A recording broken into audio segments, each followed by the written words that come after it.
সমুদ্র পাড়ে ভাঙা নৌকা, সাম্পান নৌকা। হ্যাঁ, বুঝতে পারি নাই। পোনা, এখানে চিংড়ির পোনা তৈরি মানে সংগ্রহ করা হচ্ছে। আয় বাবু, তোমার নাম কি?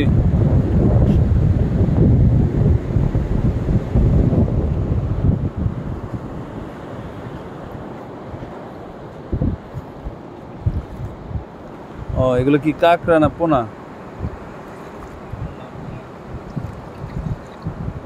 এগুলো কোথায় নিয়ে বিক্রি করেন আবার? এগুলোর দাম কিরকম?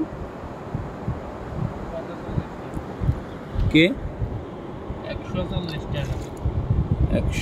টাকা। 140 টাকা কয় পিস? পিস হিসাবে না ইয়া হিসাবে?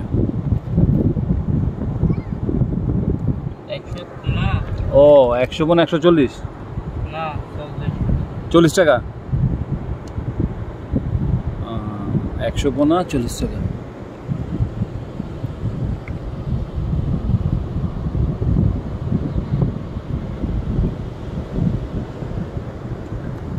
দেখি একটু চিংড়িগুলো দেখ।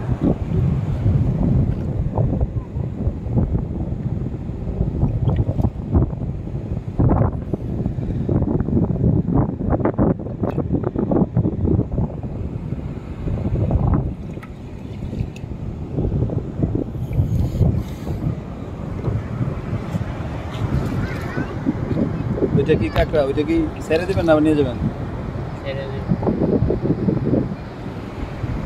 100 চিংড়ি পোনা হচ্ছে, দাম হচ্ছে 40 টাকা মাত্র।